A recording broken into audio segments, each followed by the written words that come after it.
My memories of the Fiesta Ballroom go way back to the opening night, 5th October 1962, the night the Capitol Show Band opened it. Fantastic ballroom, state-of-the-art new ballroom. Big crowd of people there, so well run, everything. It was just what we had been waiting for in Letterkenny.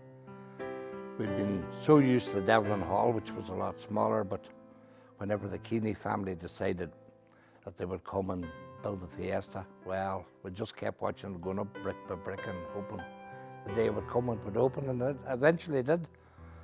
As I said, on the 5th of October, the Capitol Show Band in Dublin, great band at the time. It's undescribable what you can remember, but it was marvellous.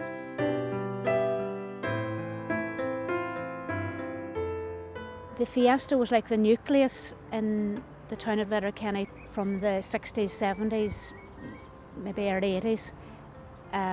Everyone gathered there, everyone talked about the excitement of the Friday nights. They talked on a Saturday. It was like a post-mortem of everything that went on the night before. The crowds going to it was another thing. Sunday nights and weeknights were huge. Sunday night went on till about 12:30, I think. The clergy didn't allow dances until 2 o'clock in the morning at that time. And buses from everywhere, from Northern Ireland, from our side, taxis, everybody came along.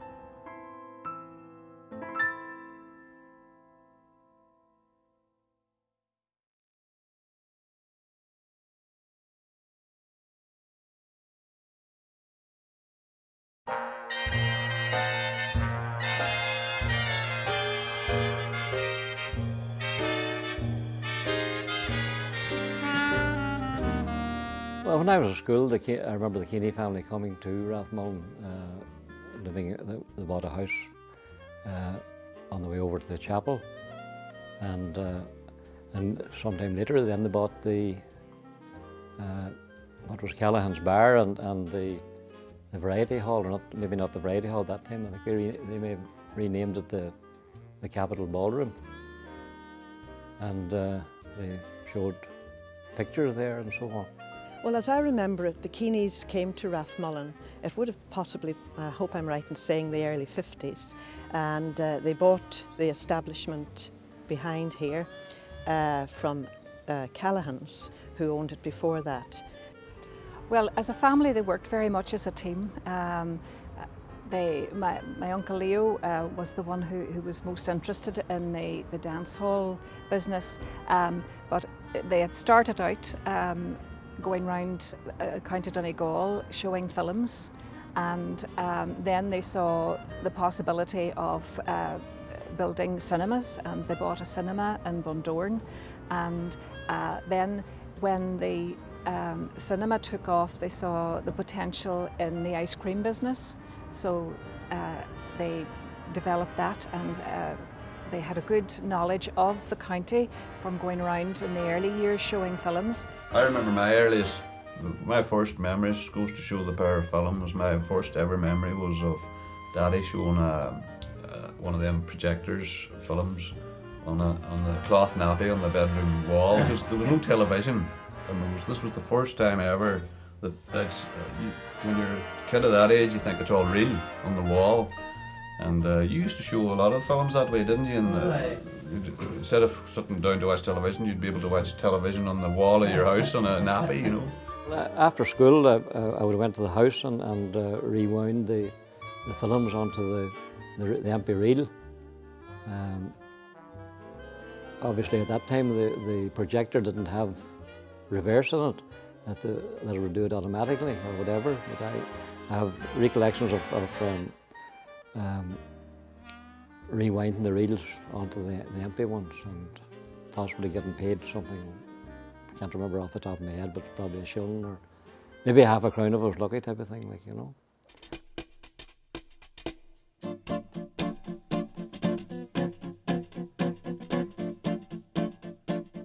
I remember on Sunday afternoons, we children thought it a great treat to get, I think it was either sixpence or ninepence, I can't remember exactly, to go to the hut to watch a film on a Sunday afternoon. I think it was about 3 o'clock in the afternoon. And of course we called at Susie Peyton's sweet shop on the way round, or Mrs. Harkin's opposite here, to get our sweets, and then we went.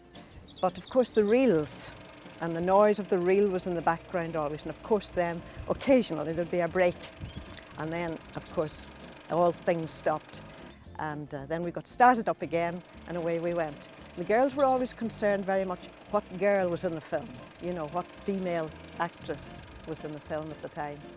And we weren't all that interested sometimes in the cowboys, but they showed other films as well. I remember one incident that happened in it, that I lost track of myself and rewound the film too fast, and I broke the film. And Charlie Joe, who was the elder brother of the family, wasn't too pleased, and I was very, very upset about me breaking the film, like, you know.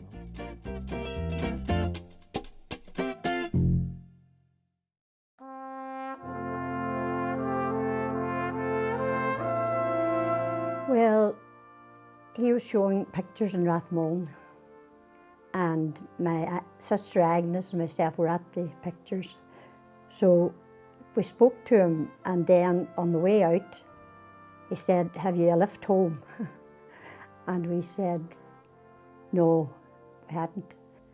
So anyhow, he left us up. And that was the start of the romance. For about 2 years after that, then we got married.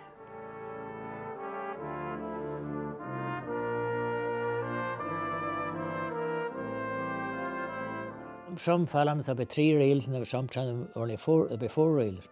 So every reel was numbered, 1, 2, and 3, and so that's how we knew then. You see, you look, you put on 1 first, and then you put on 2, then you put on 3, you put on 4. What did I do one night? The films were put into the wrong boxes, the wrong numbers. There's a reel before the last that I missed, and I put on the last reel. That big blank in the centre was cut out. Everyone looked at each other. It showed the end then, and I knew there was something wrong, but he discovered then that he had left out the middle reel. So he had to start off then putting on the second reel. And we were trying to catch up with it then. I remember watching Tarzan one night, and I was 7 or 8 too, and all the children were frightened out of their heads because you thought the elephants were going to jump out of the screen on top, because this was just bigger than the cloth nappy on the wall. This was kind of a whole big, huge. At one stage, they had a pub, and that's where I was born, in Rathmullen, in the premises in Rathmullen, which is now known as Hughie's Bar. And beside that, there was a small, what was called a hut. And they started running concerts in that small hut, as it was known then. The hut in Rathmullen, we called it.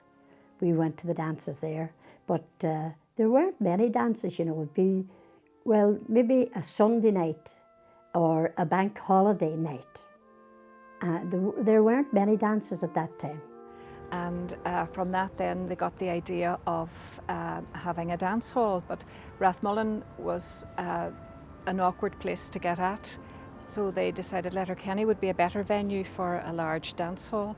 So then they branched into the dance hall business really, and built the venue in Letterkenny, but they still had the cinema business running side by side with that, and that was how the business expanded. There's some kind of a stage now. I might be all right to put up on a stage, but when I'm on ground level, I'm hopeless. My brother Leo, he used to rent halls, and there's a company in Dublin used to get these guest artists, and then Leo used to get them rented from them. Leo was that way inclined to be that involved in entertainment like that, you know. At 1962, March of 1962, they decided then they bought the site down there, and they decided then that they would build a dance hall. It was obvious from the very beginning that it was going to be an impressive place. Built well back from the road, and in front of it a very impressive car park that still is basically the same today. Even by today's standards, that would be an impressive car park. And every week you'd go in, you would see the place taking shape. Big, wide, massive steps right up to the front door. And we were all in anticipation, looking forward to it in a way, because we knew this was going to be something else.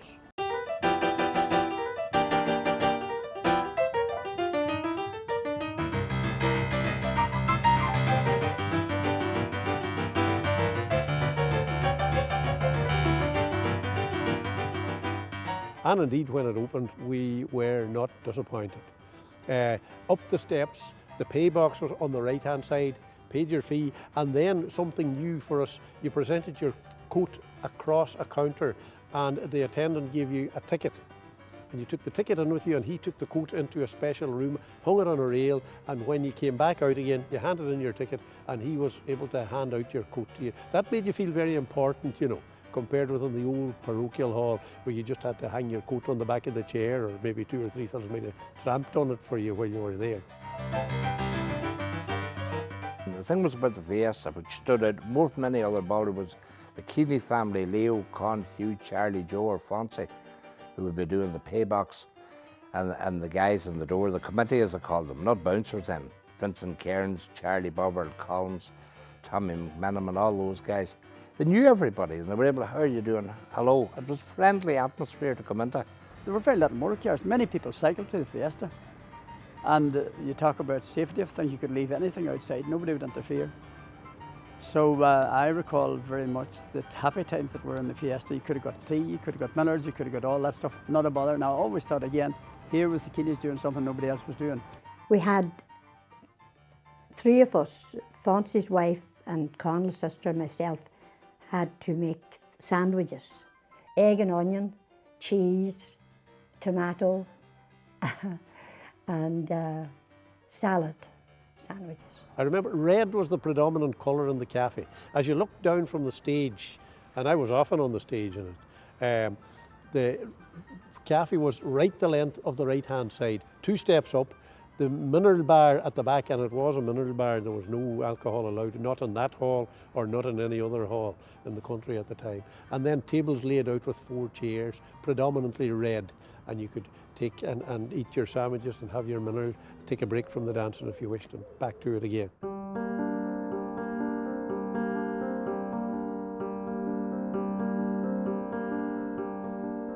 You weren't supposed to come in without having a suit on. Men weren't allowed jeans, and girls, well, it was the time of the miniskirts, and a lot of the girls, even in their own homes, weren't allowed to come out with the miniskirts on them, so they would take a bag with them and put them on in the cloakroom. They had to be in the style, you know, but there were some of them a bit too short, really, and then they weren't allowed close dancing. If there was any 2 dancing close together, Leo, his brother, would go down and separate them, or one of the staff, you know, one of the bouncers.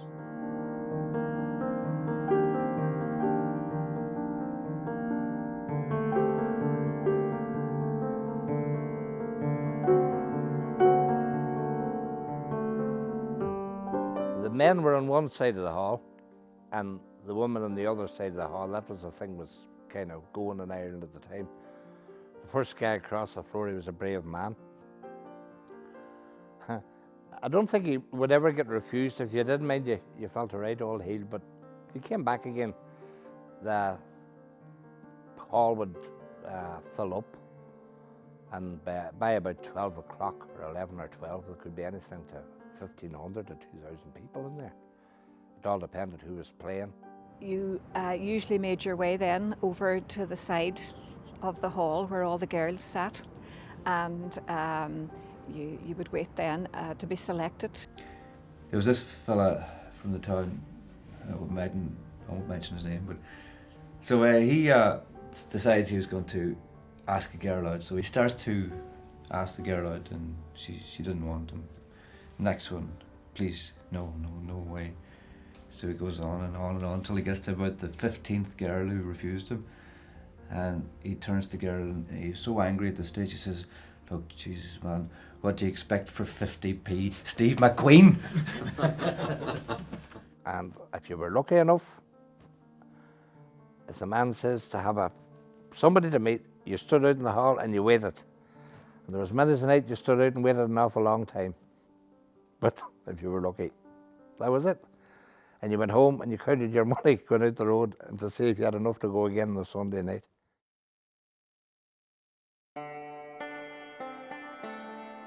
When you played the Fiesta, you knew you had arrived on the game, and that was it. And that was the same for the punters.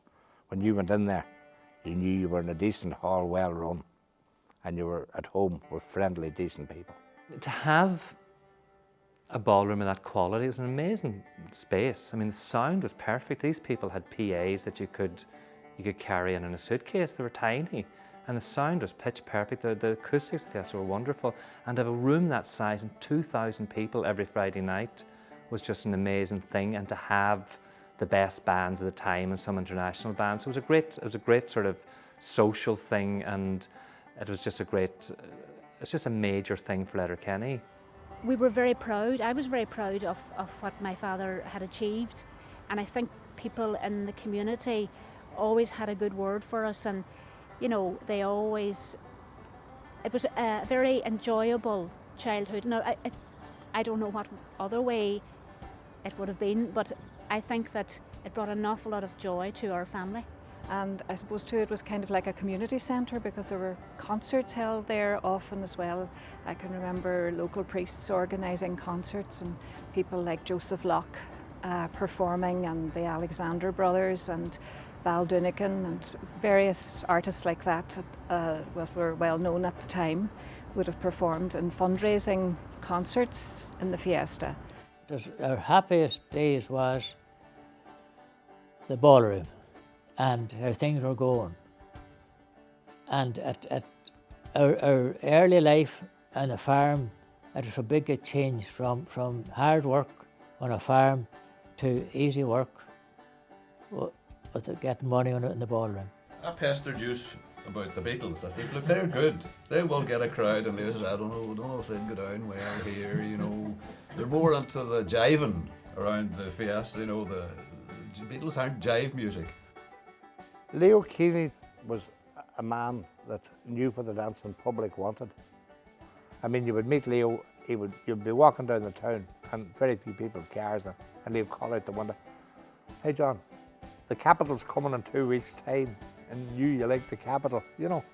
It was just that sort of thing. They knew what you liked, and they knew you'd be there. John, their new band coming, Johnny Flynn's coming or something, or Donny Collins, you know. When Leo went out to get a band, he would go to Dublin, anywhere, standing there looking, always looking for a good band to come, because he knew what his punters wanted. That's how personal it was.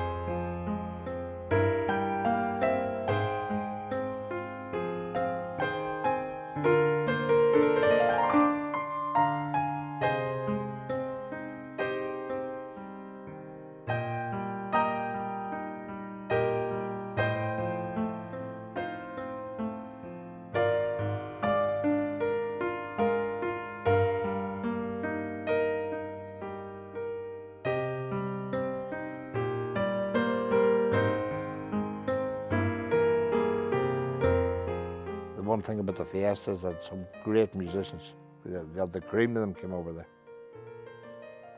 Excellent.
They were very charitable and always would have helped those less well off than themselves. It was a great family to be involved with, and they deserved all the success they got.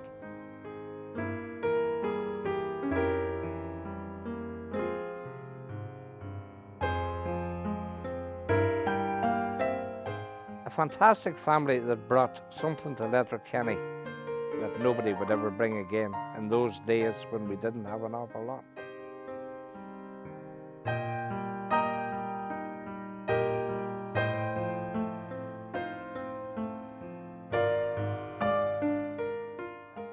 One of the finest families you'd have around here, a kind, good-natured family that brought up their family in the same mould as themselves, to be courteous and kind and good-natured to anybody.